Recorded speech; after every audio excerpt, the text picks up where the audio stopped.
Okay folks, welcome back. Today we're going to be reviewing the History of the Daleks sets, part 1 and 2. We will start obviously with part 1. Let me move part 2 out of the way. Okay. I'd like to say thank you Character Options and B&M for releasing and stocking these. Okay. Two very nice classic Daleks.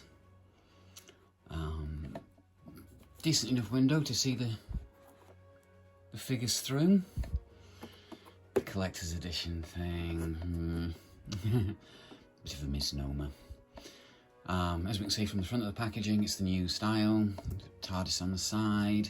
History of the Daleks Part 1, 1963. Big TARDIS on the side. And we have some bump here explaining a little more about the Daleks. I won't go into this too much, but a bit more explaining about the Dalek props. Usual stuff on the top, title, blah blah blah, gubbins on the bottom. Shall we get them out of the box? Okay.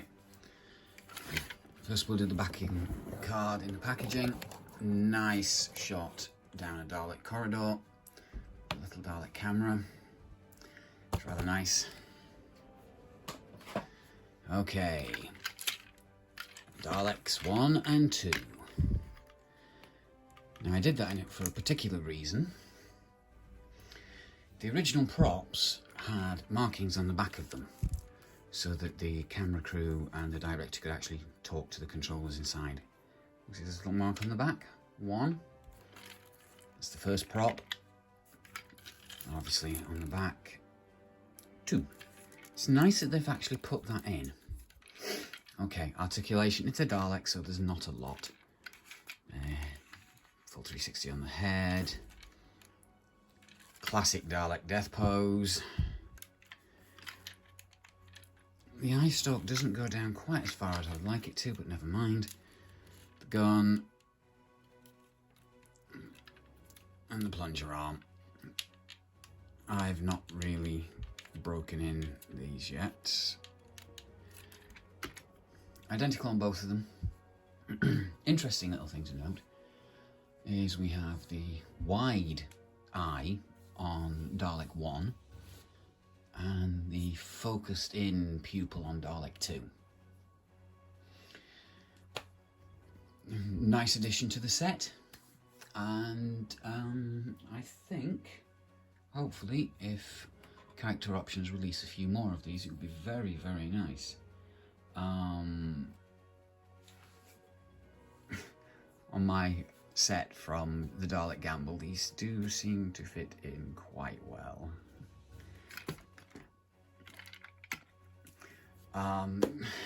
Isn't really a lot to say about them. Usual gubbins on the bottom. 2 rolly wheels in your directional wheel. And that is basically it for set 1.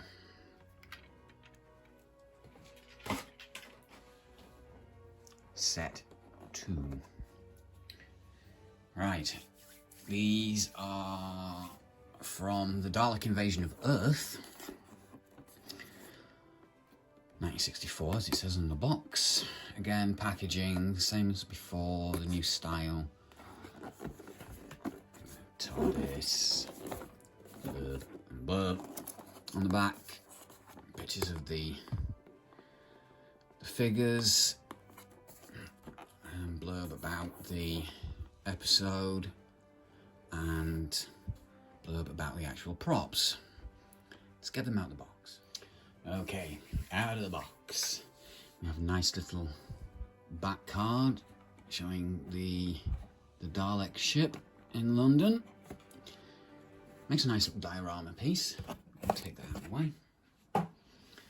Okay, the Black Supreme Dalek and Saucer Guard.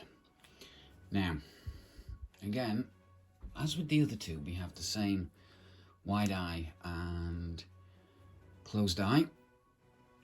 I do like the attention to detail. The eye bulb is silver on this one. Standard black on that one. The light ears, whatever you want to call them, are the newest style because they were, of the original 4 Daleks, they were refurbished. Bigger skirt, a lot more depth. Now I do know that the big skirts on these can be taken off, the bumpers can be taken off, and they can be turned into regular Daleks without the big skirts, well, the classic style. It's the power receiver unit on the back of them. Articulation again, they're Daleks, heads, eye stalk, death pose,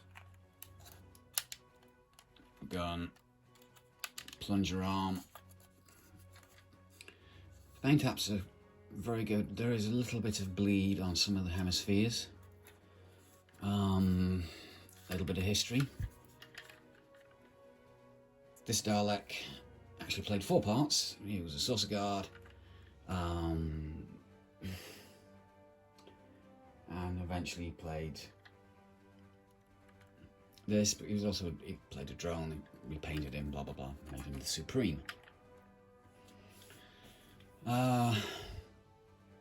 Nice set. I do like the fact that I've managed to find these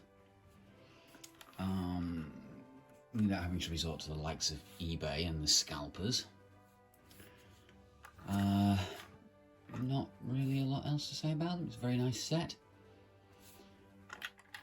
Quite tall. I mean, in comparison to a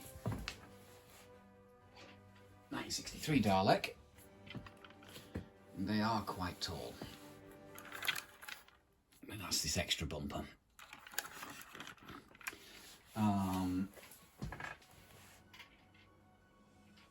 For those that are curious,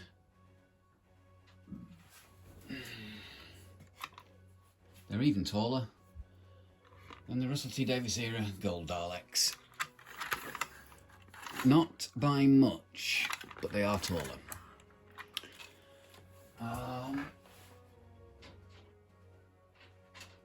There isn't really a lot else to say about them. They're a nice thing to add to the collection.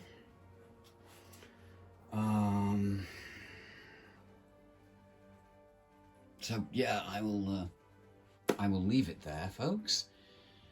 Let me know what you think. Remember, like, share, subscribe, all that good stuff, and I will catch you in the next one.